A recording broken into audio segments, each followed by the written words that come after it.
It was the heavy morning after an even heavier evening up there in Valhalla. And the great god Thor stretched out. I'm going to have to stop doing this. He laughed to himself again, pulling his beard. I think I'm getting too old for it. And he rubbed himself all over and he gave himself a slap and he realised he was awake and that headache was his. And then he started to do what every single gentleman does when alone in bed when they wake up. He looked for his hammer. And he thought to himself, well, I better find it. I need to always know where my hammer is. For this was the hammer. The hammer that kept gods safe from their enemies, the giants. The hammer that he alone could wield. The great hammer. That was the source of Asgard's protection. And so he thought to himself, it's an important thing, I shouldn't lose it. Odin was very angry with me last time. He found it under my bed, I think I put it. So he looked under his bed. It wasn't there. He looked in his bed. It wasn't there. Now, did I put it on that shelf? He looked up, and there was nothing on the shelf. And he thought to himself, oh no, I've put it in a safe place. And he went through all the safe places he could possibly find, and some he couldn't. And practically pulled his house down. But there was no hammer. Now, Thor's headache had gone. For he needed that hammer. Without it, the gods were in danger. Real danger against the enemies of the world. And so he went to see Odin in Valhalla. And One Eye looked at him as he came in and said, Thor, what is it, my brother? What is ailing you? And Thor replied, I appear to have lost my hammer. Oh no, not again. But it's really missing this time, Odin. I pulled apart my house. I cannot find the hammer. And One Eye turned, because when any trouble was in Valhalla, he usually knew who to ask. Loki, is this your doing? And Loki snorted and said, no, nothing to do with me. But I'll find it for you if you like. All you need to do is lend me Freya's cloak of invisibility, and I'll fly around the world. The 7 worlds I'll go in the winking of an eye. I'll find the hammer. And One Eye couldn't think of a better plan. So they asked Freya very nicely, and she gave them the cloak. And off Loki jumped into the air, and the 7 worlds he went round. The world of the dwarves, of elves, there was no hammer there. In the fierce tumult of fire, where search reigned, there was no hammer. In the underworlds of hell, and the long chambers of the dark, there was no hammer. Amongst the trolls, there was no hammer, only stones and chaos. Amongst the elves there was order, but no hammer. Until at last he flew over Jotunheim, where the great frost giants of Thrym live. And as he flew high, Thrym himself came out, and he looked straight at Loki and said, Loki, don't think you can hide yourself from me. I can see you there, that cloak of invisibility of yours. You can tell Thor his hammer is here, and here it'll stay. Unless the gods send me Thrym, Freya, to be my bride. And Loki flew back to heaven. And he went before old One-Eyed Odin, the Valfather, and said, well, Thrym has the hammer, and he will not give it back, not unless he gets Freya to marry him. And Thor said, well, all right, well, that seems a fair exchange. That hammer keeps us all safe. Freya, get your glad rags on. You're going to get married to a nice hairy giant. What do you think of that? Freya said, on no way. I am not going to marry that giant. And Thor said, "What? Would you stand against the will of all of heaven? What, really?" And Freya said, "I would not stand alone." For it was true. At that moment, her brother Frey and her father Njord, the three mightiest of Ains, of other blood than gods, for elven blood was in their hearts and minds, stood at bay. And Frey drew his sword and said, "I will stand against you all to save my sister's honour."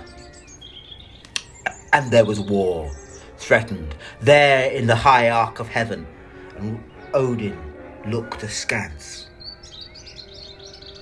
Just then, there was the strangest of sounds in the hall, a high-pitched whinny like a laugh.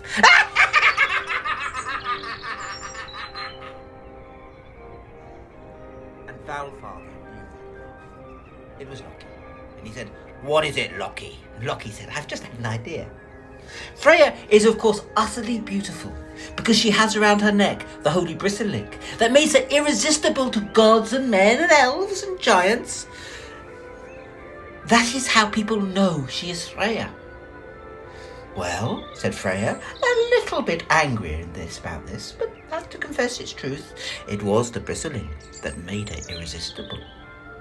"Well then, why don't we put a bridal gown on Thor, and put a veil on him so nobody can see the great beard, and then hang the bristling round, and I bet you,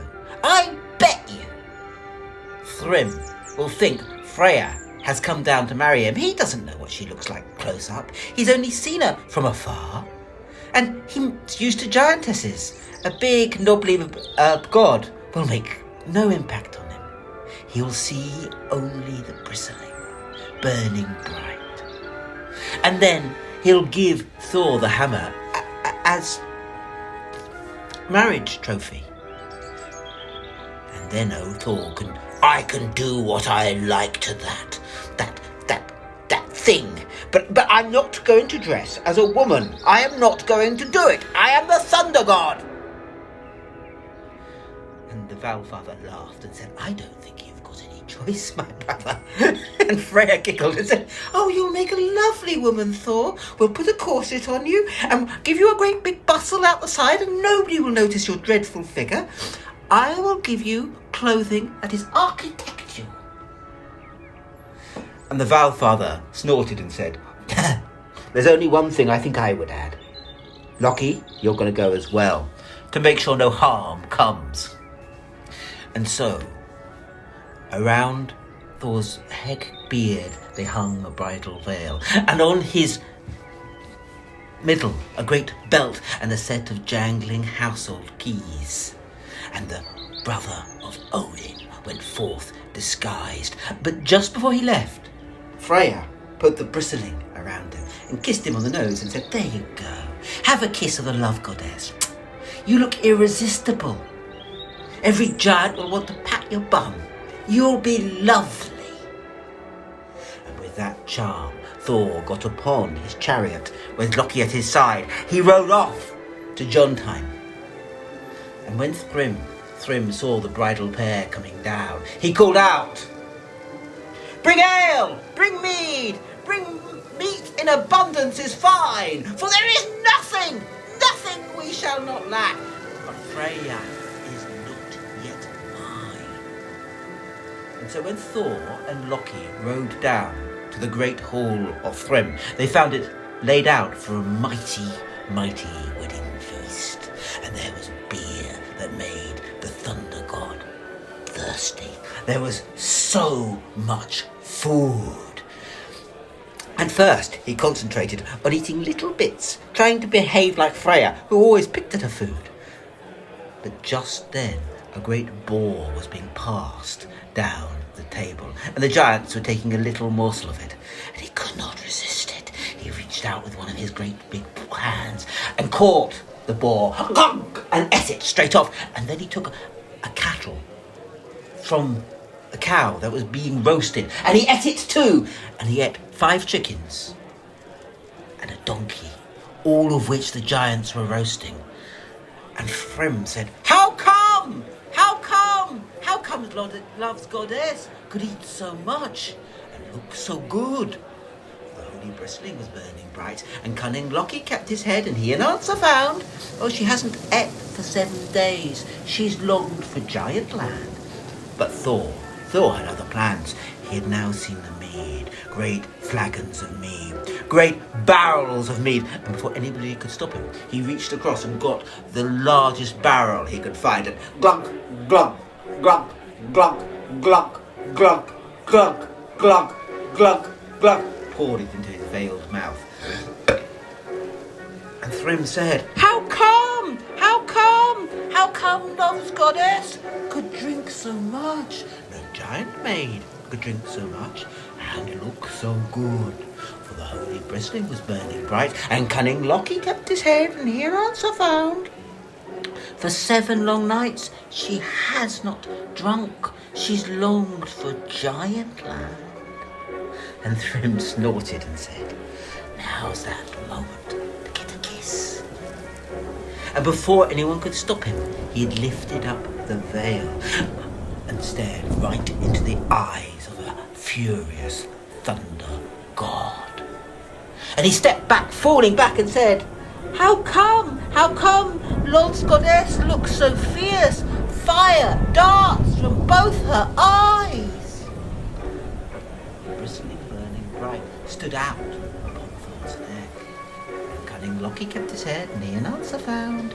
She has not slept for 7 nights. She's longed for giant land. Now Thrym had enough of this courtship business, so he had Freya, with the bristling burning bride, sit upon a mighty throne. And then upon her knees he laid, as trophy of the marriage, the holy hammer. And there was joy in the heart of Thor when he felt his hammer once again.